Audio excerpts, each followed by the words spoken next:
고졸이 뭘 안다고. 25년간 들어온 말이었습니다. 그날도 남편은 그 말을 했어요. 이혼 조정 자리에서, 변호사 앞에서, 판사 앞에서. 그래서 제가 서류 하나를 꺼냈습니다. 남편의 얼굴이 하얗게 질리는 걸 처음 봤어요. 25년을 같이 살면서 그 표정은 처음이었거든요. 이 이야기는 2달 전 제 엄마의 장례식장에서 시작됩니다. 이야기 시작 전 구독과 좋아요 부탁드려요. 어디에서 듣고 계신지 적어주시면 그쪽을 향해 복 받으시길 기도드리겠습니다. 저는 27에 시집을 갔습니다. 상업고등학교를 졸업하고 엄마 반찬 가게에서 일하다가 중매로 만난 사람이었어요. 서울대 출신 건설회사 직원. 키 크고 안경 쓰고 말투가 반듯한 남자였습니다. 첫 만남 날 그이가 이력서를 보듯 저를 훑었어요. 학력이 고졸이에요? 그게 박재호라는 사람이 저한테 한 첫 번째 말이었습니다. 그때 눈치를 챘어야 했어요.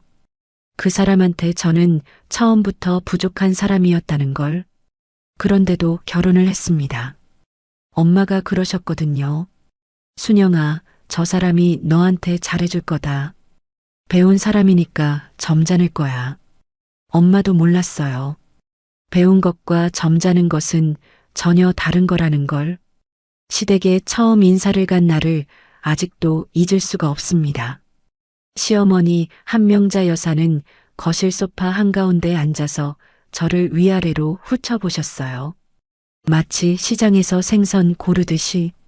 그리고 고개를 돌려 아들한테 말씀하셨습니다. 재호야, 다른 데는 안 봤어? 하필 고졸이야? 제가 바로 앞에 서 있었어요. 그런데 마치 제가 없는 것처럼 말씀하시더라고요. 시장 장사꾼 딸이라 집안이 좀 그렇구나. 목이 뜨거워졌습니다. 눈앞이 흐려졌어요. 그래도 꾹 참았습니다. 엄마가 정성껏 싸준 떡 상자를 2손으로 내밀면서 배꼽 인사를 했어요. 잘 부탁드리겠습니다, 어머님. 시어머니는 떡 상자를 거들떠보지도 않으셨습니다. 결혼 첫 해부터 제 자리는 정해져 있었어요. 새벽 5시에 일어나서 시아버지 진지 준비하고 시어머니 약 챙기고 남편 출근 도시락 싸고 빨래하고 장 보고 저녁 차리고 하루가 그렇게 돌아갔습니다. 명절이 되면 더 했어요. 시누이 재숙 씨는 명절마다 빈손으로 와서 거실 소파에 앉았습니다. 텔레비전 보면서 귤 까먹고 저한테 이것저것 시키더라고요. 옳게, 전 좀 더 붙여줘. 아이들이 좋아하거든. 옳게, 이 나물간이 좀 싱겁다. 옳게는 이런 거 잘 모르지? 그 말 끝에 항상 붙는 옳게는 모르지가 가시처럼 박혔어요. 그런데 티를 내면 제가 속 좁은 사람이 되는 거였습니다. 한 번은 추석에 시누이가 친구한테 전화하는 걸 들었어요.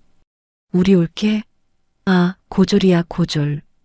시장에서 반찬 팔던 집 딸이래. 그래도 뭐 일은 잘해. 부엌에서 전 부치다가 손을 대었습니다. 기름이 튀긴 건지 그 말이 튀긴 건지 모르겠었어요. 남편은요. 남편은 무시하는 것보다 더 나빴습니다. 관심이 없었거든요. 밥 차려놨어요. 응. 준혁이 학교에서 상 받았어요. 응, 알았어. 여보, 나 요즘 좀 힘들어. 뭐가? 집에만 있으면서. 25년 동안 남편한테 들은 말 중에 가장 많았던 게 응이었어요. 2번째로 많았던 건 고졸이었습니다. 회사 동료들 앞에서도 그랬어요. 한 번은 회사 워크숍에 부부 동반으로 갔는데 동료 부인이 어디 나오셨어요? 하고 물었습니다. 제가 대답하기도 전에 남편이 먼저 말했어요. 집사람은 뭐 학교 이야기는 별로 할 게 없어요. 웃으면서 한 말이었습니다. 저만 못 웃었어요. 화장실에 가서 거울을 봤습니다. 거울 속에 서 있는 사람이 너무 초라해 보였어요. 나는 뭐지? 그 생각이 한번 들기 시작하니까 자꾸만 떠올랐습니다. 설거지할 때도, 빨래 넣을 때도, 잠들기 전에도 나는 이 집에서 뭐지? 식모인지, 아내인지, 사람인지. 그래도 버틸 수 있었던 건 엄마 때문이었어요. 일주일에 두세 번 엄마한테 전화했습니다. 시댁 이야기는 안 했어요. 하면 엄마가 가슴 아파하니까. 대신 다른 이야기를 했습니다. 엄마, 새우젓 비율 다시 조정해봤어. 이번엔 좀 더 감칠맛 나는 것 같아. 그래, 샘플 좀 보내봐라. 내가 가맹점 쪽에 돌려볼게. 엄마 반찬 가게가 좀 커졌다는 건 알고 있었어요. 전국에 가맹점이 꽤 생겼다고 했거든요. 그런데 저는 크게 신경 쓰지 않았습니다. 저는 그냥 레시피 만드는 게 좋았을 뿐이에요. 새벽에 시댁 식구들 다 잠든 뒤에 노트북 켜고 레시피 정리하고 가맹점 품질 관리 매뉴얼 만들고 그게 유일하게 제가 이순영으로 숨쉬는 시간이었습니다. 남편은 몰랐어요. 관심이 없었으니까. 또 친정 엄마 가게 거들어주는 거야? 남편이 가끔 그렇게 물었습니다. 네. 엄마가 혼자 힘들어 하셔서 그 조그만 반찬 가게가 뭐 그리 바쁘다고. 우리 집 살림이나 제대로 해. 조그만 반찬 가게. 남편은 한 번도 엄마 가게에 가본 적이 없었어요. 관심도 궁금함도 존중도 없었습니다. 시장 장사꾼이라는 네 글자로 엄마의 인생을 전부 정리해버린 사람이었거든요. 그렇게 25년이 흘렀습니다. 준혁이가 대학 가고 수진이가 대학원에 들어가고 저는 52살이 됐어요. 머리카락에 흰 것이 섞이기 시작했습니다. 손등에는 거친 세월의 흔적이 남았고요. 25년 동안 새벽마다 일어나서 밥을 지었습니다. 25년 동안 명절마다 혼자 전을 부쳤습니다. 25년 동안 고졸이라는 말을 들었습니다. 한 번도, 단 한 번도 고맙다는 말을 들은 적이 없었어요. 그래도 괜찮다고 생각했습니다. 엄마가 있으니까. 힘들면 엄마한테 전화하면 되니까. 엄마 목소리 들으면 또 버틸 수 있으니까. 그런데요. 엄마가 아팠습니다. 엄마가 폐암 3기라는 걸 알게 된 건 6달 전이었습니다. 병원에서 전화가 왔어요. 엄마가 검진받다가 쓰러지셨다고. 택시를 잡으려는데 손이 떨려서 문고리를 3번이나 놓쳤습니다. 병원에 도착하니까 엄마가 침대에 누워 계셨어요. 링거 맞으면서 제 얼굴을 보더니 웃으시더라고요. 왜 이렇게 호들갑이야? 감기 걸린 것도 아닌데. 엄마는 그런 사람이었어요. 자기가 아파도 남 걱정부터 하는 사람. 시장에서 하루 12시간씩 서서 일하면서도 허리 아프다는 소리 한 번 안 하던 사람이었습니다. 의사 선생님이 저를 복도로 불러냈어요. 보호자분, 폐암 3기입니다. 수술은 어렵고 항암 치료를 해볼 수는 있는데 그 뒤의 말은 잘 들리지 않았습니다. 복도 형광등이 하얗게 번지면서 세상이 한 바퀴 도는 것 같았어요. 폐암 3기. 엄마가요? 맨날 새벽 4시에 일어나서 육수 끓이던 엄마가요? 지난달에도 전화로 순영아, 새로 개발한 깍두기 한번 먹어봐라 하면서 웃던 엄마가요? 벽에 등을 기대고 주저앉았습니다. 울음이 터졌는데 소리를 내면 안 될 것 같았어요. 엄마가 들을까봐. 그날부터 저는 2개의 전쟁을 했습니다. 시댁과 병원, 병원과 시댁. 새벽 4시에 일어나서 시댁 반찬을 해놓고 아침 6시에 병원으로 달려갔어요. 항암 치료 날이면 하루 종일 엄마 곁에 있다가 저녁 5시에 다시 시댁으로 돌아와서 저녁 차리고 하루가 24시간이 아니라 12시간 같았습니다. 몸이 2개였으면 좋겠다는 생각을 매일 했어요. 시어머니는 제가 병원에 다니는 게 못마땅하셨어요. 순영아, 요새 반찬 가짓수가 줄었어. 죄송합니다, 어머님. 친정 엄마가 좀 편찮으셔서. 아이고, 그래서 우리 집 밥상이 엉망인 거야? 내 엄마 간호는 간병인 쓰면 되잖아. 간병인. 간병인 비용이 하루에 얼마인지, 항암 치료비가 한 번에 얼마인지, 시어머니는 알지도 못하고 관심도 없었어요. 그냥 당신 밥상에 반찬이 하나 줄어든 게 문제였을 뿐입니다. 신우이는 더했어요. 전화로 대놓고 말하더라고요. 옳게 시어머님 식사 좀 제대로 챙겨. 친정일은 친정에서 알아서 해야지. 시댁 살림에 구멍 내면 안 되잖아. 전화를 끊고 현관에 서서 한참을 서 있었습니다.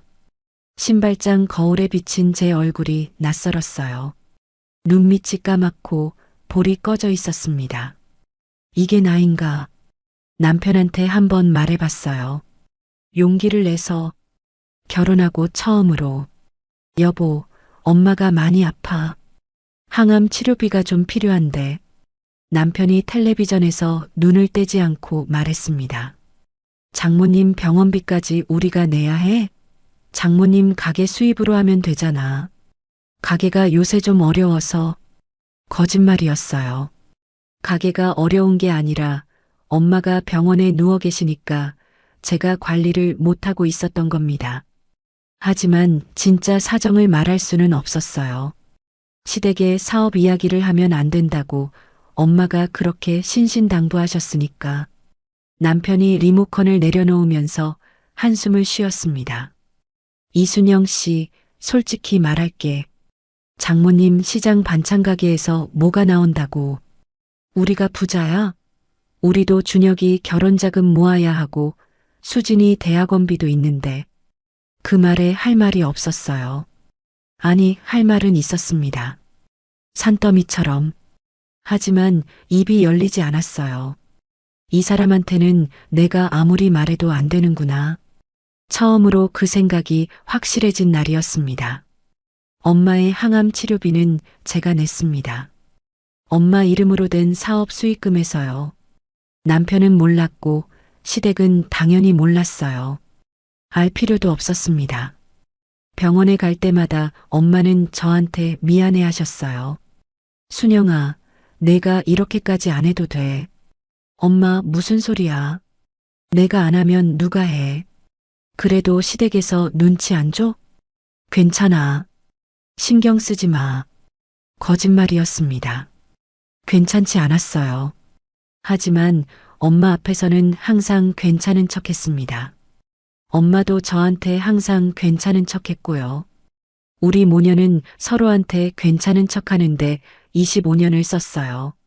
엄마가 돌아가시기 이틀 전이었습니다. 항암을 중단하고 호스피스 병동으로 옮긴 뒤였어요. 엄마는 눈을 뜨는 시간이 점점 짧아지고 있었습니다. 그날 오후 엄마가 갑자기 제 손을 꽉 잡았어요. 눈이 맑더라고요. 마지막 힘을 다 모은 것 같은 눈이었습니다. 순영아. 응, 엄마. 여기 있어. 엄마가 미안해. 무슨 소리야, 엄마가 왜 미안해. 내 몫은 다 해놨어. 태식이 형한테 연락해. 엄마 무슨 말이야? 태식이 형이 누구야? 엄마는 대답 대신 웃었어요. 힘없이 하지만 따뜻하게. 평생 시장에서 사람들한테 반찬 퍼주면서 웃던 그 웃음이었습니다. 우리 순영이 이제 내 인생 살아라. 그게 엄마가 저한테 한 마지막 말이었어요. 이틀 뒤 새벽 3시 엄마가 눈을 감았습니다. 제 손을 잡은 채로 그 손이 차가워질 때까지 저는 놓지 못했어요.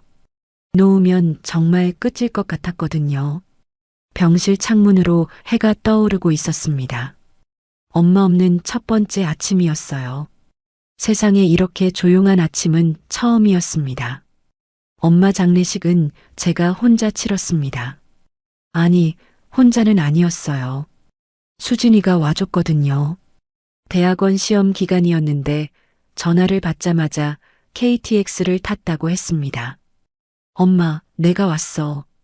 수진이 얼굴을 보는 순간 다리에 힘이 풀렸어요. 그 애가 저를 안아줬습니다.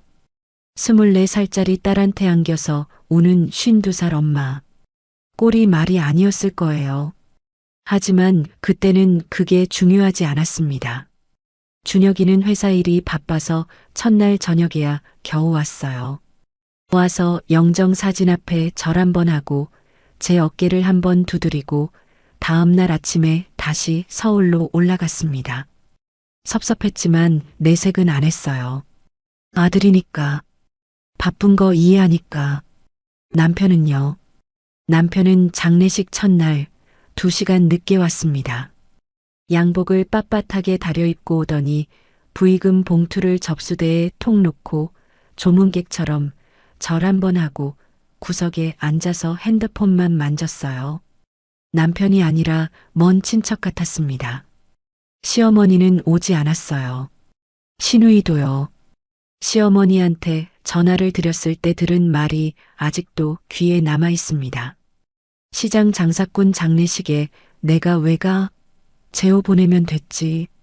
전화기를 내리고 한참을 서 있었어요. 분하다는 생각도 안 들었습니다. 그냥 허탈했어요. 25년을 모신 시어머니였거든요. 25년 동안 명절마다 절하고 생신마다 상 차리고 아프실 때마다 병원 모시고 다녔어요. 그 25년의 무게가 전화 한 통으로 사라지는 기분이었습니다. 시누이한테는 전화도 하지 않았어요. 할 필요가 없다는 걸 알았으니까. 장례식 이틀째 밤이었습니다. 조문객이 다 빠지고 장례식장이 조용해진 시간이었어요.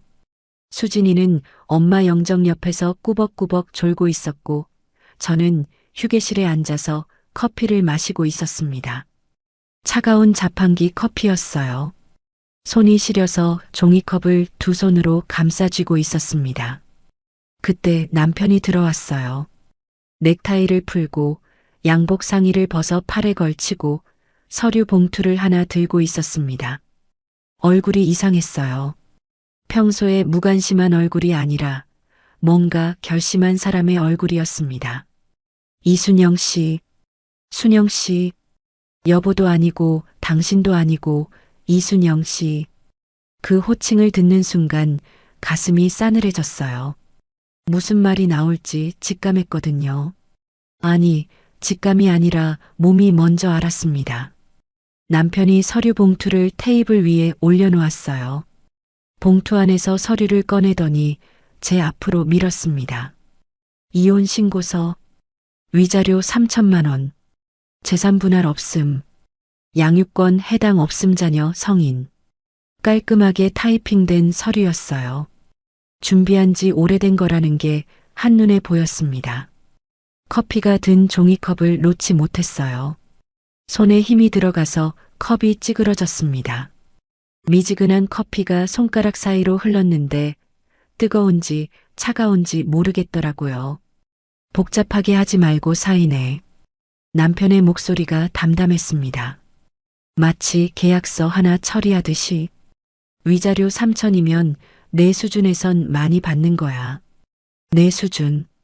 가슴 한복판을 누군가 주먹으로 때린 것 같았어요. 여보 지금 뭐 하는 거야? 겨우 그 말을 했습니다. 목소리가 떨렸어요. 엄마 장례식장에서 이게 뭐야? 남편이 한숨을 쉬었어요. 귀찮다는 듯이, 짜증난다는 듯이. 장모님 돌아가셨으니까 이제 정리하자는 거지. 솔직히 말할게. 나한테 다른 사람이 있어. 다른 사람. 머릿속이 하얘졌습니다. 알고 있었어요. 사실은 알고 있었습니다. 밤늦게 전화 받고 나가는 것도, 주말마다 골프 간다면서 사라지는 것도, 출장이 잦아진 것도 다 알고 있었는데 모른 척 했어요. 인정하면 무너질 것 같아서. 그런데 이렇게 엄마 영정 사진이 바로 저 너머에 있는 이 장소에서 이렇게 말할 줄은 몰랐습니다.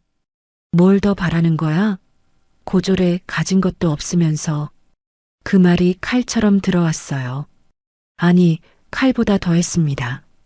칼은 한 번만 아프거든요. 그 말은 25년치 상처를 한꺼번에 찢어 놓았어요. 그때 휴게실 문이 열렸습니다. 수진이가 서 있었어요.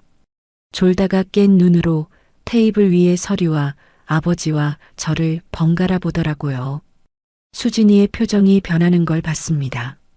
졸음이 사라지고 눈이 커지고 입술이 파르르 떨리더니 아빠, 수진이의 목소리가 낮았어요. 24살짜리 여자애한테서 나올 수 없는 목소리였습니다. 아빠, 지금 이게 뭐야? 수진아, 어른 일에 끼어들지 마. 어른? 지금 아빠가 하는 짓이 어른이야? 수진이가 테이블 위에 서류를 집어들었어요. 이혼 신고서를 읽어 내려가더니 얼굴이 하얗게 질렸습니다. 외할머니 장례식장에서 이혼 서류를 던져 아빠 사람이야? 남편의 얼굴이 굳었어요. 딸한테 그런 말을 들을 줄 몰랐던 거겠지요. 수진아, 나중에 이야기하자. 나중에? 지금 엄마한테 이러고 있으면서 수진이 눈에서 눈물이 흘렀습니다. 분노와 슬픔이 뒤섞인 눈물이었어요. 남편은 서류를 테이블 위에 그대로 둔 채 나갔습니다. 문이 닫히고 남편의 구두 소리가 복도에서 멀어졌어요. 수진이가 저한테 달려왔습니다. 엄마, 괜찮아? 엄마, 괜찮지 않았어요. 하지만 딸 앞에서 무너지면 안 된다고 생각했습니다. 괜찮아. 엄마 괜찮아. 또 거짓말을 했어요. 엄마한테 하던 거짓말을 이번엔 딸한테 했습니다. 수진이가 저를 안았어요. 제가 엄마를 안았던 것처럼 딸이 저를 안았습니다. 한참을 그렇게 있었어요. 장례식장 휴게실에서 자판기 커피가 쏟아진 테이블 앞에서 이혼 서류 위에 떨어진 커피 자국을 바라보면서 수진이가 잠든 뒤에 혼자 엄마 영정 앞으로 갔습니다. 향 냄새가 진했어요. 향 연기가 가느다랗게 올라가고 있었습니다. 영정 속의 엄마는 웃고 계셨어요. 시장 가게 앞에서 찍은 사진이었습니다. 앞치마 두르고 주름진 얼굴로 환하게 웃는 엄마. 엄마. 소리내어 불렀습니다. 엄마, 나 이제 참으면 안 되겠지? 대답은 없었어요. 하지만 영정 속 엄마의 웃음이 대답 같았습니다. 그래, 이제 그만 참아라. 마치 그렇게 말하는 것 같았어요. 그날 밤 저는 25년 만에 처음으로 결심했습니다. 더 이상 참지 않겠다고. 더 이상 고졸이라는 말에 고개를 숙이지 않겠다고. 더 이상 없는 사람 취급당하지 않겠다고. 엄마 영정 앞에서 절을 했습니다. 깊이, 천천히. 일어설 때 다리가 떨리지 않았어요. 처음이었습니다. 장례를 치르고 나니까 세상이 텅 비어 있었습니다. 집에 돌아와도 할 일이 없었어요. 아니, 할 일은 있었습니다. 시댁 반찬도 해야 하고, 빨래도 해야 하고, 그런데 손이 움직이지 않았어요.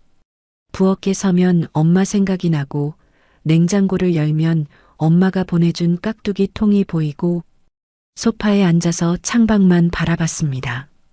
봄인데 햇살이 따뜻하지 않았어요. 남편은 장례식 이후로 집에 거의 들어오지 않았습니다. 이혼 서류는 테이블 위에 그대로 놓여 있었어요. 제가 치우지도 않았고 남편도 가져가지 않았습니다.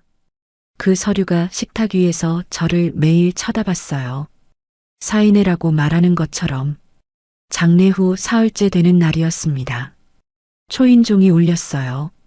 택배인 줄 알고 현관문을 열었는데 낯선 남자가 서 있었습니다. 환갑은 넘어 보이는 분이었어요. 회색 머리에 무태 안경, 짙은 남색 정장을 깔끔하게 차려입고 한 손에 서류 가방을 들고 계셨습니다. 얼굴에 온기가 있는 사람이었어요. 차갑지 않은 눈. 실례합니다. 이순영 씨 맞으시죠? 네, 그런데요. 저는 정태식이라고 합니다. 변호사입니다. 변호사. 가슴이 덜컥 내려앉았어요. 남편이 이혼 변호사를 보낸 줄 알았거든요. 그런데 그분이 다음에 한 말에 저는 멈춰버렸습니다. 고인이 되신 김복순 여사님의 유언 집행인입니다. 엄마의 유언 집행인? 들어가서 말씀드려도 되겠습니까? 거실 소파에 마주 앉았습니다. 정태식 변호사님은 서류 가방에서 봉투 2개를 꺼내셨어요. 하나는 두꺼운 갈색 서류 봉투, 하나는 얇은 흰 봉투. 흰 봉투 위에 엄마 글씨가 있었습니다. 우리 순영이에게. 그 글씨를 보는 순간 코끝이 찡했어요. 엄마가 쓴 글씨. 삐뚤삐뚤하고 정성스러운 초등학교밖에 못 나온 엄마의 글씨. 먼저 유언장부터 말씀드리겠습니다. 변호사님이 갈색 봉투에서 서류를 꺼내셨어요. 공증 도장이 찍힌 유언장이었습니다. 변호사님이 천천히 읽어 내려가셨어요. 저는 한 줄 한 줄이 귀를 지나갈 때마다 심장이 점점 빨라지는 걸 느꼈습니다.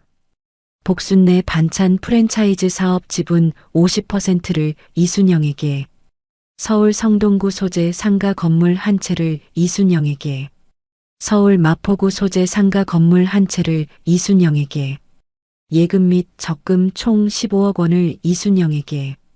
잠깐만요. 제가 변호사님 말을 끊었습니다. 손이 떨리고 있었어요. 이게 무슨 말이에요? 상가 건물이요? 15억이요? 복순 여사님이 40년간 모으신 겁니다. 40년이요? 네. 시장 반찬 가게에서 시작하셔서 가맹 사업을 키우시고 수익금으로 부동산과 예금을 관리하셨습니다. 전부 따님을 위해서요. 머릿속이 하얘졌습니다. 엄마가 시장에서 앞치마 두르고 반찬 퍼주던 엄마가 지분 50%는 당연한 겁니다. 변호사님이 덧붙이셨어요. 복순내 반찬의 레시피 개발, 품질 관리, 온라인 유통 시스템. 전부 이순영 씨가 만드신 거잖습니까? 복순 여사님이 늘 말씀하셨어요. 내가 땅을 읽었지만 씨앗을 뿌린 건 순영이다라고. 눈물이 쏟아졌습니다. 참으려 했는데 안 됐어요. 엄마가 그런 말을 했다는 게, 엄마가 저를 그렇게 생각하고 있었다는 게. 복순 여사님이 사업 규모를 시댁에 알리지 않으신 이유도 말씀하셨습니다. 변호사님의 목소리가 조금 낮아졌어요. 시댁에서 돈 있다는 거 알면 더 부려먹는다. 순영이가 풀려날 때까지 절대 말하지 마라. 그렇게 신신당부하셨습니다. 가슴이 무너졌어요. 엄마는 알고 있었던 겁니다. 제가 시댁에서 어떤 취급을 받는지, 제가 얼마나 힘든지 다 알면서 말 한마디 못하고 대신 이렇게 준비하고 있었던 겁니다. 우리 순영이를 지켜야 한다. 엄마의 40년이 그 한 문장이었어요. 변호사님이 2번째 봉투를 내미셨습니다. 얇은 흰 봉투, 우리 순영이에게라고 적힌. 이건 복순 여사님이 돌아가시기 한 달 전에 제게 맡기셨습니다. 떨리는 손으로 봉투를 열었어요. 안에 편지지 한 장이 들어 있었습니다. 엄마 글씨로 빼곡하게 적혀 있었어요. 순영아, 엄마가 못 배워서 내가 고생하는 거 알아. 시댁에서 무시당하는 거 엄마가 다 알아. 내가 전화할 때마다 괜찮다고 하잖아. 근데 엄마도 못 배웠어도 그 정도는 알아. 괜찮다고 하는 게 제일 안 괜찮다는 거. 엄마가 미안해. 더 좋은 집에서 태어났으면 내가 이렇게 안 살았을 텐데. 그 생각에 밤마다 잠이 안 왔어. 그래서 엄마가 준비했어. 배운 게 없어도 이만큼은 했다. 너도 할 수 있어. 이제 내 인생 살아라, 순영아. 더 이상 참지 마. 내가 행복하면 엄마는 어디서든 웃고 있을게. 사랑한다, 우리 딸. 편지를 다 읽고 한참을 울었습니다. 소리내어 울었어요. 시댁에서는 한 번도 소리내어 울지 못했거든요. 그런데 그날은 참지 않았습니다. 변호사님이 자리를 비켜주셨어요. 거실에 혼자 남아서 엄마 편지를 가슴에 안고 울었습니다. 엄마, 엄마가 물려준 건 돈이 아니었어요. 건물도 아니었고 사업도 아니었어요. 너도 할 수 있다. 그 한마디였습니다. 그게 엄마가 40년 동안 만든 방패였어요. 한참을 울고 나니까 눈이 퉁퉁 부어 있었습니다. 세수를 하고 거울을 봤어요. 이장에서 봤던 그 초라한 얼굴이 아니었습니다. 부은 눈이었지만 눈빛이 달랐어요. 식탁으로 걸어갔습니다. 남편이 놓고 간 이혼 서류를 집어들었어요. 위자료 3천만 원. 코웃음이 나왔습니다. 처음이었어요. 그 서류를 보고 웃은 게 서류를 다시 내려놓고 변호사님께 전화를 걸었습니다. 변호사님, 이혼은 하겠습니다. 전화기 너머로 잠깐 침묵이 흘렀어요. 근데 제 방식대로 할 거예요. 그날부터 저는 달라졌습니다. 엄마가 만들어준 방패가 제 손에 쥐어졌으니까요. 변호사님을 만나고 나서 제일 먼저 한 일이 있었어요. 복순내 반찬 본사에 갔습니다. 서울 성수동에 있는 3층짜리 건물이었어요. 1층은 중앙주방, 2층은 사무실, 3층은 물류관리. 엄마가 시장 좌판에서 시작해서 여기까지 키운 겁니다. 사실 저는 이 건물에 딱 2번 와본 적이 있었어요. 그것도 엄마가 입원하기 전 새벽에 몰래. 시댁에서 눈치 볼까봐 낮에는 올 수가 없었거든요. 건물 앞에 서니까 다리가 떨렸습니다. 엄마가 없는 복순내 반찬. 이제 이걸 제가 해야 한다는 게 실감이 나지 않았어요.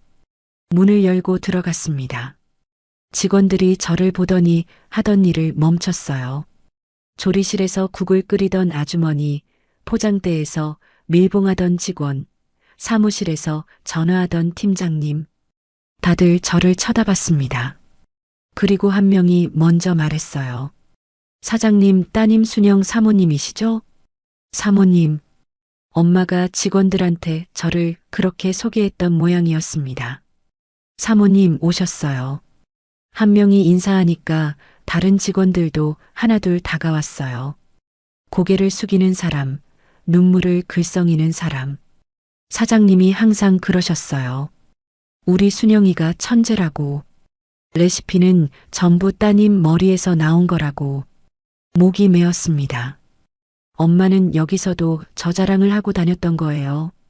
시댁에서는 아무도 인정해주지 않는 저를 엄마는 이 사람들한테 자랑하고 다녔던 겁니다. 본사 사무실에 앉아서 경영 현황을 봤습니다. 전국 가맹점 120개, 연매출 80억, 직원 45명. 숫자를 보면서도 믿기지 않았어요. 제가 새벽마다 시댁 식구 잠든 뒤에 노트북으로 정리하던 레시피들, 가맹점 매뉴얼, 품질 관리 보고서. 그게 이 숫자를 만들었다는 게 남편은 이 모든 걸 조그만 반찬 가게 도와주는 것이라고 했었죠. 팀장님이 조심스럽게 물었어요.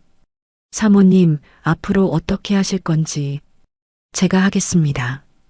입에서 자연스럽게 나왔어요. 생각하고 한 말이 아니었습니다. 그냥 나왔어요. 엄마가 키운 거 제가 이어가겠습니다. 직원들 사이에서 박수가 터졌습니다. 눈물이 날 뻔했는데 꾹 참았어요. 여기서는 울면 안 되니까. 여기서는 제가 사장이니까. 집으로 돌아오는 길에 수진이한테 전화가 왔습니다. 엄마, 나 할 말 있어. 만나자. 수진이 목소리가 평소와 달랐어요. 떨리면서도 단단한 목소리. 무슨 일인지 직감이 왔습니다. 저녁에 집 근처 카페에서 만났어요. 수진이가 테이블에 앉자마자 핸드폰을 꺼내서 제 앞에 놓았습니다. 화면에 사진이 떠 있었어요. 남편이었습니다. 레스토랑에서 젊은 여자와 마주 앉아 웃고 있는 사진. 여자의 손을 잡고 있었어요. 제 손은 한 번도 잡아준 적 없는 사람이. 인스타그램이야. 아빠 회사 후배 계정에 태그돼 있었어. 수진이가 화면을 넘겼어요. 사진이 더 있었습니다. 골프장에서 같이 찍은 사진. 호텔 로비에서 나란히 걸어가는 뒷모습, 카드 선물 인증 사진. 윤서연이라는 여자야. 아빠 회사 오너 딸이래. 오너 딸. 그래서였군요. 이혼이 그렇게 급했던 이유가 이 여자와 재혼하면 전무자리가 보장되니까. 저는 처음부터 처리해야 할 건이었던 겁니다. 가슴이 아프다기보다 허탈했어요. 25년이라는 시간이 그 사람한테는 이 정도 무게였구나. 전무 승진 하나에 던져버릴 수 있는 정도. 엄마 알고 있었어? 수진이가 물었어요. 눈이 빨갛게 충혈돼 있었습니다. 알고 있었어. 알고 있었으면서 왜 아무 말도 안 했어? 수진이 목소리가 높아졌어요. 카페에 있던 사람들이 힐끗 쳐다봤습니다. 엄마가 약했으니까. 솔직하게 말했어요. 꾸밀 필요가 없었습니다. 약했으니까 참았어. 내 아빠한테, 시댁한테, 세상한테. 다 참았어. 수진이 눈에서 눈물이 뚝 떨어졌어요. 근데 이제는 아니야. 제가 수진이 손을 잡았습니다. 엄마 이제 안 참아. 그날 밤 준혁이한테도 전화가 왔습니다. 수진이가 오빠한테 연락한 모양이었어요. 엄마, 수진이한테 들었어. 아버지가 진짜 그런 거야? 그래. 전화기 너머로 한숨 소리가 들렸습니다. 엄마, 근데 아버지도 이유가 있을 거야. 회사에서 스트레스 받으시잖아. 심장이 쿵 하고 내려앉았어요. 아들이었습니다. 제 아들. 10달을 품고 밤마다 젖을 물리고 수십 번 병원을 오가며 키운 아들. 그 아이가 아버지 편을 들었어요. 준혁아. 네. 엄마가 25년 동안 새벽마다 일어나서 밥을 한 거 알지? 명절마다 혼자 전을 부친 거 알지?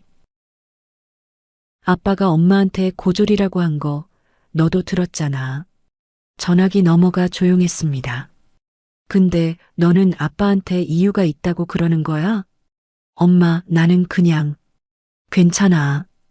더 이상 말하지 않았어요. 화를 내봤자 아들만 힘들어지니까. 너는 아빠가 좋았던 거잖아. 그게 잘못은 아니야. 전화를 끊고 나서 한참을 가만히 앉아 있었습니다. 아들이 아버지 편을 드는 게 서운하지 않았다면 거짓말이에요. 칼로 베는 것보다 아팠습니다. 하지만 분명한 건 준혁이도 결국 알게 될 거라는 거였어요. 진실은 언제나 드러나니까. 그 주에 수진이한테 전화가 한 통 더 왔어요. 엄마, 아빠 카드 내역 확인해 봤어. 카드 내역? 명의 도용 확인한다고 카드사에 전화했거든. 내가 아빠 가족카드 쓰잖아. 최근 6개월 사용 내역 받았는데. 수진이가 21번 고르더니 말했습니다. 호텔, 레스토랑, 명품 매장, 해외여행. 다 그 여자랑 쓴 거야. 6개월 동안 4천만 원 넘게. 4천만 원. 저한테 위자료로 던진 금액이 3천만 원이었어요. 그 여자한테 6개월 동안 쓴 돈이 4천만 원. 웃겼습니다. 진짜로 웃겨서 웃음이 나왔어요. 엄마, 왜 웃어? 아니, 그냥. 숫자가 재밌어서. 수진이가 말했습니다. 엄마, 이거 다 저장해놨어. 변호사님한테 보내줄까? 보내. 짧게 대답했어요. 전화를 끊고 창밖을 봤습니다. 해가 지고 있었어요. 노을이 붉었습니다. 엄마가 물려준 건 돈이 아니었어요.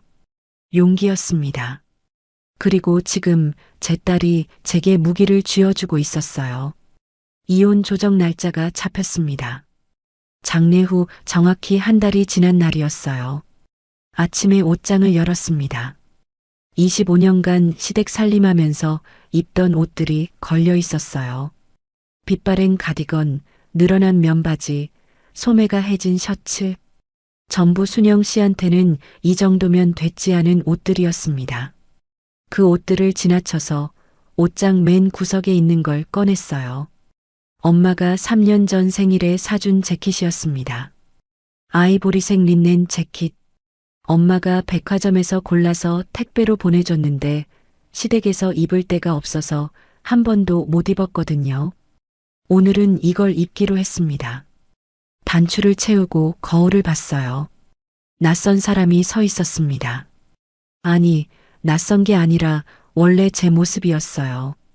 25년 동안 잊고 있던 이순영.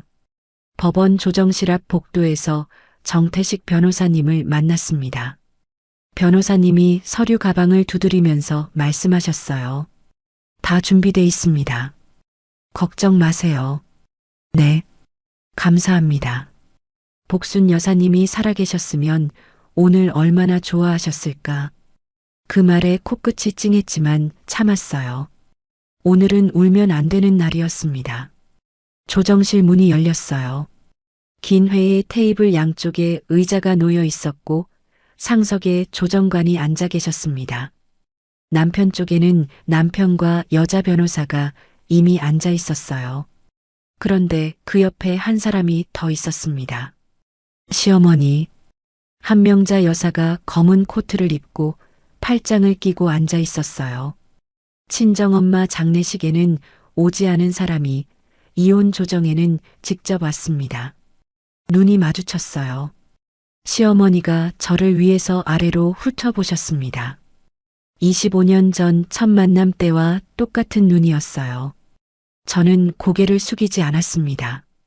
처음으로 자리에 앉자마자 남편 쪽 변호사가 먼저 말했어요. 의뢰인 측은 위자료 3천만 원과 재산 분할 없는 조건으로 협의 이혼을 요청합니다. 조정관이 서류를 넘기면서 저를 보셨어요. 이순영 씨 측은요? 제가 대답하기 전에 남편이 입을 열었습니다. 이 사람은 결혼 기간 동안 소득이 없었습니다. 전업주부였어요. 재산 분할할 게 없습니다. 담담한 목소리였어요. 사실을 말하는 것처럼. 하지만 그게 사실이 아니라는 걸 이제는 저도 알고 있었습니다. 시어머니가 옆에서 한마디 보태셨어요. 빨리 끝내. 이런데 오래 앉아있기도 싫다. 조정관이 시어머니를 한번 쳐다보고 다시 저를 보셨습니다. 이순영 씨, 의견 있으시면 말씀하세요. 네. 저는 천천히 입을 열었어요. 저도 이혼에 동의합니다. 남편의 표정이 살짝 풀렸어요. 쉽게 끝나겠다고 생각한 거겠지요. 다만 제가 말을 이었습니다. 위자료 3천만 원은 거절합니다. 남편의 눈썹이 올라갔어요. 뭐, 더 달라는 거야? 아니요. 남편이 어리둥절한 표정을 지었습니다. 위자료가 필요 없다는 겁니다. 조정실이 잠깐 조용해졌어요. 남편 쪽 변호사도 조정관도 시어머니도 저를 쳐다봤습니다. 위자료를 거절하는 사람을 처음 본다는 얼굴이었어요. 남편이 코웃음을 쳤습니다. 고졸이 뭘 안다고 변호사까지 데려와서 허세 부리는 거야? 고졸이 뭘 안다고. 25년간 들어온 그 말. 오늘은 달랐어요. 오늘은 그 말이 저를 무너뜨리지 않았습니다. 정태식 변호사님. 제가 변호사님을 불렀습니다. 보여주세요. 정태식 변호사님이 서류 가방에서 파일 하나를 꺼내셨어요. 첫 번째 서류를 테이블 위에 놓았습니다. 사업자 등록증, 복순내 반찬 프랜차이즈 주식회사, 대표이사 김복순, 공동대표이사 이순영. 남편의 시선이 서류 위에 멈췄어요. 두 번째 서류, 최근 3년간 매출 보고서, 연매출 80억, 전국 가맹점 120개. 남편의 입이 벌어졌습니다. 세 번째 서류, 지분 증명서, 이순영, 지분 50%, 자산가치 평가액 약 42억 원. 조정실이 죽은 듯이 조용해졌어요. 정태식 변호사님이 안경을 고쳐 쓰면서 천천히 말씀하셨습니다. 이순영 씨는 복순내 반찬 프랜차이즈의 공동대표이자 지분 50% 보유자입니다. 모든 레시피 개발, 품질 관리 시스템, 온라인 유통체계를 설계하신 분이기도 합니다. 남편이 서류를 집어들었어요. 손이 떨리고 있었습니다. 이게 뭐야? 추가로 변호사님이 네 번째 서류를 꺼내셨어요. 고인이 되신 김복순 여사의 유산으로 서울 소재 상가 건물 2채와 현금 자산 약 15억 원이 이순영 씨에게 상속되었습니다. 남편의 얼굴에서 핏기가 빠져나갔어요. 입을 벌린 채로 서류와 저를 번갈아 쳐다봤습니다. 시어머니의 얼굴도 하얘졌어요. 뭐라고? 시장 장사꾼 딸이 40이요? 시어머니 목소리가 갈라졌습니다. 하지만 저는 시어머니를 보지 않았어요. 남편을 보고 있었습니다. 그리고 한 가지 더 있습니다. 변호사님이 마지막 서류를 꺼내셨어요. 남편의 내연녀 관련 증거, 레스토랑 사진, 호텔 투숙 기록, 카드 사용 내역서, SNS 캡처, 6개월간 4천만 원 이상의 지출 내역이 항목별로 정리돼 있었습니다. 박재호 씨는 혼인 기간 중 부정행위를 했으며 이에 따른 유책 사유가 명확합니다. 남편 쪽 변호사의 얼굴이 굳었어요. 이건 준비 못했던 거겠지요. 남편이 저를 쳐다봤습니다. 창백한 얼굴에 식은땀이 맺혀 있었어요. 25년간 저를 내려다보던 그 눈이 지금은 흔들리고 있었습니다. 순영아, 순영아. 이순영 씨도 아니고 야도 아니고 갑자기 순영아. 웃기더라고요. 저는 서류를 넘기지 않았어요. 남편을 똑바로 바라봤습니다. 여보, 아니 박재호 씨. 25년 만에 처음으로 남편의 이름을 소리내어 불렀습니다. 위자료는 필요 없어요. 남편의 눈이 흔들렸어요. 재산 분할도 필요 없어요. 시어머니가 의자에서 미끄러지듯 기울어졌습니다. 제가 원하는 건 딱 하나예요. 이 결혼에서 나가는 겁니다. 조정실에 제 목소리만 울렸어요. 떨리지 않았습니다. 25년 만에 처음으로 제 목소리가 떨리지 않았어요. 그리고 하나만 더 말할게요. 남편을 봤습니다. 정면으로 눈을 피하지 않고 고졸이 이 정도는 합니다. 시어머니가 갑자기 자리에서 일어나셨어요. 순영아, 그동안 내가 좀 심했지? 우리 다시 잘해보자. 응? 목소리가 완전히 달라져 있었습니다. 25년간 들어본 적 없는 목소리였어요. 다급하고 비굴하고 애원하는 목소리. 저는 시어머니를 바라봤습니다. 어머님, 시어머니가 기대하는 눈으로 저를 봤어요. 25년이면 충분하지 않으세요? 시어머니의 입이 벌어졌다가 닫혔습니다. 할 말을 잃은 얼굴이었어요. 남편이 의자에서 벌떡 일어났어요. 순영아, 이혼은 내가 좀 급하게 말한 거야. 다시 생각해보자. 저는 이미 서류를 정리하고 있었습니다. 박재호 씨, 장례식장에서 던진 건 당신이에요. 남편이 입을 다물었어요. 저는 오늘 받기만 하는 겁니다. 가방을 들고 일어섰어요. 변호사님이 조정관에게 정리 서류를 전달하셨고 저는 조정실 문을 열고 나갔습니다. 복도로 나오는 순간 다리가 후들거렸어요. 하지만 멈추지 않았습니다. 뒤를 돌아보지도 않았어요. 복도 끝 창문으로 햇살이 쏟아지고 있었습니다. 눈이 부셨어요. 25년 만에 처음으로 눈부신 게 아프지 않았습니다. 이혼 조정이 끝나고 이틀 뒤부터 남편의 전화가 쏟아졌습니다. 하루에 12번, 15번. 받지 않았어요. 문자도 왔습니다. 순영아, 한 번만 만나자. 내가 잘못했어. 다시 생각해보자. 제발 전화 좀 받아. 25년 동안 제 전화를 한 번도 먼저 받은 적 없는 사람이었어요. 밥 먹었냐는 말도 안 하던 사람이. 제발이라니. 문자를 읽다가 웃음이 나왔습니다. 씁쓸한 웃음이었어요. 이 사람이 매달리는 건 저한테가 아니라 42억한테라는 걸 알았으니까. 전화기를 무음으로 돌려놓았습니다. 남편의 소식은 수진이를 통해 들었어요. 엄마, 아빠 요즘 완전 난리야. 수진이가 전화로 말해줬습니다. 그 여자한테 차였대. 차였다고? 응. 윤서연이가 아빠한테 이혼도 제대로 못하는 남자는 필요 없다고 했대. 아빠 회사 후배한테 들었어.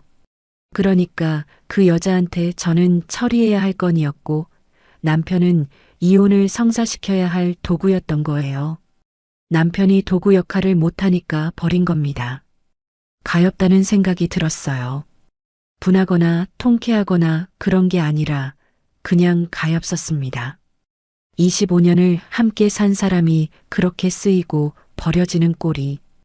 회사에서도 소문 다 퍼졌대. 오너 딸이랑 사귀다가 차인 거. 상무가 회사 오너 딸한테 잘 보이려고 부인한테 이혼 서류 던진 거 다 알게 됐다더라. 남편이 그렇게 지키고 싶어 했던 체면. 그 체면이 산산조각 나고 있었어요. 일주일 뒤에 신우이한테 전화가 왔습니다. 올케. 아니, 올케 언니. 올케 언니.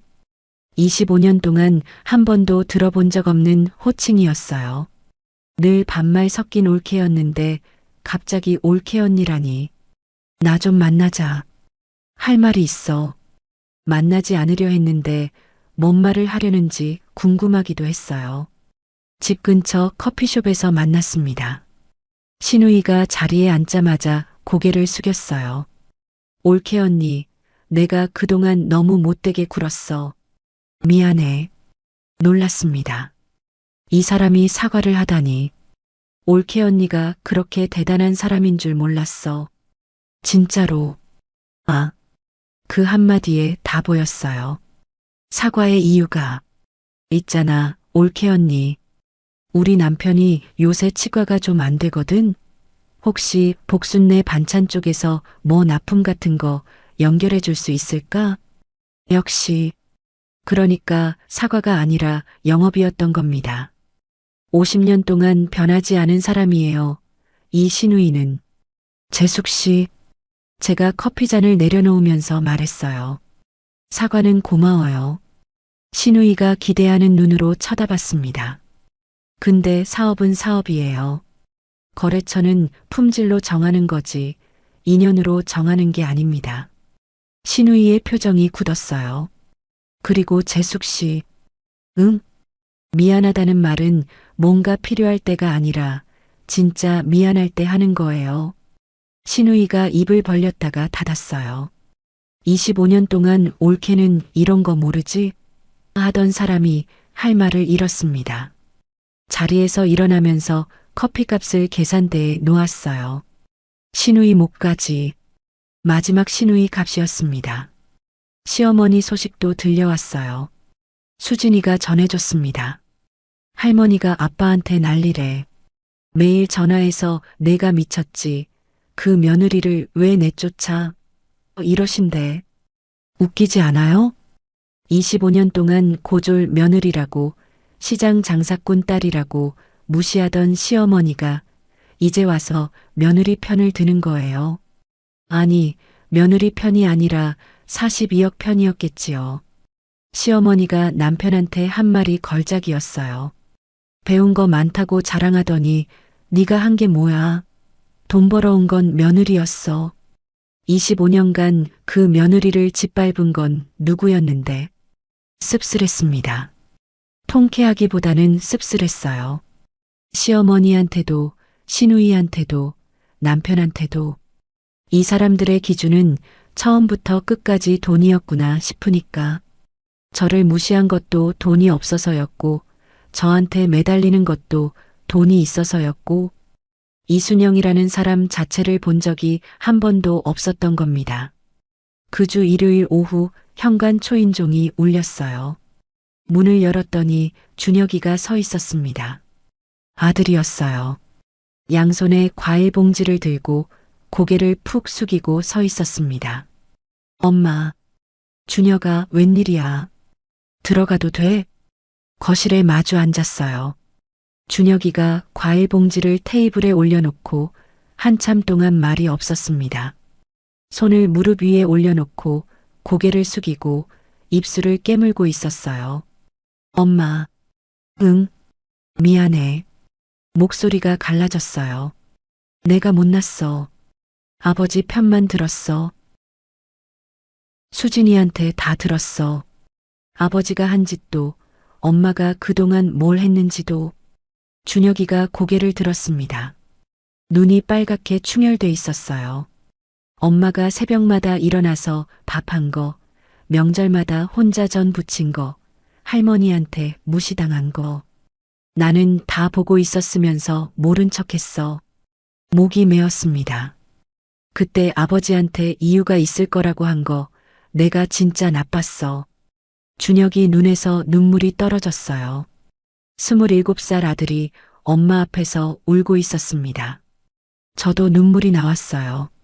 하지만 다른 종류의 눈물이었습니다. 3장에서 흘린 눈물은 절망이었고, 4장에서 흘린 눈물은 감동이었고, 지금 흘리는 눈물은 안도였어요. 아들이 돌아왔다는 안도. 괜찮아. 제가 준혁이 손을 잡았습니다. 너는 아빠가 좋았던 거잖아. 그게 잘못은 아니야. 엄마. 근데 이제는 알지? 엄마가 어떤 사람인지.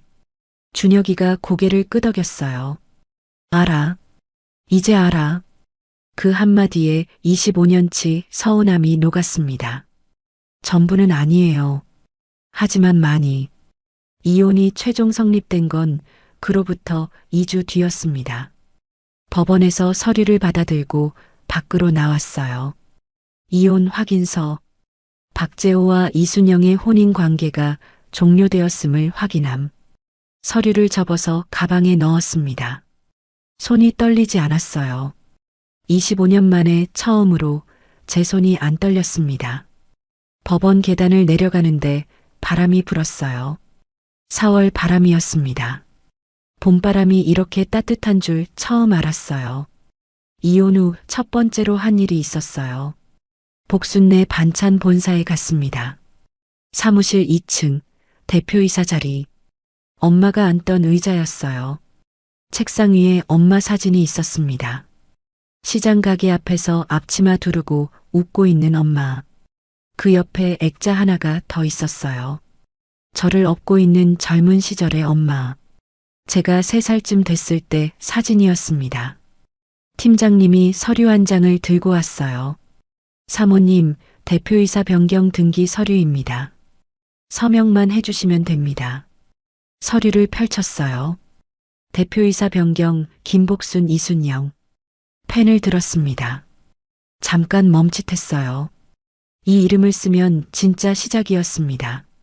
엄마 없이, 시댁 없이, 남편 없이, 오직 이순영으로 서는 첫 번째 날. 펜을 내려놓았어요. 순, 영. 한 글자 한 글자 또박또박 썼습니다. 25년 동안 이 이름을 이렇게 정성껏 쓴 적이 없었어요. 이제부터 제가 하겠습니다. 직원들이 박수를 쳤어요. 울면 안 된다고 했는데 눈시울이 뜨거워졌습니다. 그 주부터 본격적으로 일을 시작했어요. 25년간 새벽에 몰래 하던 일을 이제는 낮에 당당하게 제 이름으로 했습니다. 온라인 밀키트 사업을 기획했어요. 엄마의 원조 레시피를 살려서 젊은 세대도 간편하게 먹을 수 있는 가정식 밀키트. 이름은 복순이네 한 끼로 정했습니다. 제가 직접 레시피를 개발하고 시식 테스트를 하고 포장 디자인까지 골랐어요. 새벽에 노트북으로 하던 일을 이제는 넓은 사무실에서 직원들과 회의하면서 했습니다. 다른 세상이었어요. 아니, 원래 제가 있어야 했던 세상이었습니다. 수진이가 주말마다 와서 도와줬어요. 엄마, 이 포장 디자인은 너무 올드해. 내가 다시 해볼게. 올드하긴 엄마 감각이 원래 젊었어. 에이, 엄마가 언제? 수진이랑 티격태격하면서 일하는 게 좋았어요. 엄마가 저랑 반찬 만들면서 웃던 것처럼 저도 딸이랑 웃으면서 일했습니다. 준혁이도 달라졌어요. 주말이면 찾아와서 밥을 먹고 갔습니다. 말이 많아진 건 아니었어요. 원래 과묵한 아이니까. 그런데 갈 때마다 현관에서 꼭 한마디 했어요. 엄마, 다음 주에 또 올게. 그 한마디가 밤 10끼보다 배부르더라고요. 이혼 후 한 달이 지났을 때 엄마 산소에 갔습니다. 경기도 외곽의 공원묘지였어요. 봄이라서 잔디가 파릇파릇했습니다. 엄마 묘비 앞에 꽃을 놓고 엄마가 좋아하던 약과를 올렸어요. 그리고 풀밭에 앉았습니다. 엄마, 바람이 불었어요. 따뜻한 바람이었습니다. 나 이혼했어. 묘비가 대답은 안 했지만 엄마가 웃고 있는 것 같았어요. 그리고 복순내 반찬 대표됐어. 내 이름으로. 잔디 위로 햇살이 쏟아졌습니다. 밀키트 사업도 시작했어. 이름 복순이네 한 끼로 지었거든. 엄마 이름 빌렸어. 괜찮지? 바람이 한 번 더 불었어요. 꽃잎이 묘비 위로 날아갔습니다. 엄마, 나 이제 안 울어. 거짓말이었습니다. 그 말을 하면서 이미 울고 있었거든요. 엄마 덕분이야. 전부 다. 한참을 앉아 있었어요. 엄마 곁에 앉아 있으니까 편했습니다. 세상에서 제일 편안한 자리였어요. 이혼 1년 뒤 복순이네 한 끼 밀키트가 론칭 석 달 만에 온라인 판매 1위를 찍었습니다. 인터뷰 요청이 들어왔어요. 경제 잡지에서 대표님, 성공 비결이 뭡니까? 제가 웃으면서 대답했어요. 새벽 4시에 일어나는 습관이요. 25년간 연습했거든요. 기자가 웃었어요. 저도 웃었습니다. 그 25년이 감옥 같았는데 돌이켜보니 훈련이었더라고요. 인터뷰 마지막에 기자가 물었습니다. 대표님은 고졸 학력으로 이 자리까지 오셨는데 학력에 대해 어떻게 생각하세요? 학력이 전부는 아닙니다. 잠깐 생각했어요. 제 엄마는 초등학교밖에 못 나온 분이에요. 그분이 전국 120개 가맹점을 만들었어요. 저는 고졸이고요. 그리고 지금 여기 앉아 있습니다. 배운 것의 크기가 사람의 크기는 아니거든요. 기자가 고개를 끄덕였습니다. 준혁이가 요즘 회사에서 달라졌대요. 우리 엄마 복순내 반찬 대표예요. 동료들한테 자랑을 하고 다닌다고 수진이가 웃으면서 전해줬어요. 수진이는 대학원을 졸업하고 복순내 반찬 마케팅팀에 합류했습니다. 엄마, 외할머니 레시피로 새 메뉴 만들었어. 한번 먹어봐. 어디 봐. 음간이 좀 싱겁다? 에이, 엄마도. 외할머니였으면 뭐라 했을까? 수진이가 잠깐 생각하더니 웃었어요. 양념은 아끼면 안 된다. 이 바보야, 이러셨겠지. 둘이 한참을 웃었습니다. 주방에 엄마 웃음소리가 울리는 것 같았어요. 남편은요. 수진이를 통해 간간히 소식이 들려왔습니다. 회사에서 밀려나서 중소건설사로 이직했대요. 혼자 원룸에서 산다고 했어요. 가엾다는 생각이 잠깐 들었다가 멈췄습니다. 그 사람이 선택한 인생이니까요. 제가 걱정할 일이 아니었습니다. 어느 일요일 오후 사무실에서 일을 마치고 창밖을 봤어요. 해가 지고 있었습니다. 1년 전 그 노을보다 더 붉었어요. 창문에 제 얼굴이 비쳤습니다. 25년 전 시댁 화장실 거울에서 봤던 초라한 얼굴이 아니었어요. 주름은 더 늘었지만 눈빛이 달랐습니다. 살아있는 사람의 눈이었어요. 책상 위 엄마 사진을 바라봤습니다. 엄마, 고마워. 사진 속 엄마가 웃고 있었어요. 시장에서 앞치마 두르고 반찬 퍼주면서 웃던 그 웃음. 이제 나도 누군가의 방패가 될게. 수진이한테, 준혁이한테, 그리고 복순내 반찬 직원 45명한테 엄마가 저한테 그랬던 것처럼 고졸이라고 무시당한 25년. 그 25년이 저를 무너뜨린 게 아니라 저를 만들었더라고요. 엄마가 물려준 건 돈이 아니었어요. 건물도 아니었고 사업도 아니었어요. 너도 할 수 있다. 그 한마디였습니다. 그리고 저는 할 수 있었어요. 배운 것의 크기가 사람의 크기는 아니었습니다. 25년이 걸렸지만 저는 그걸 알았어요. 여러분도 아셨으면 좋겠습니다. 늦지 않았어요. 절대로.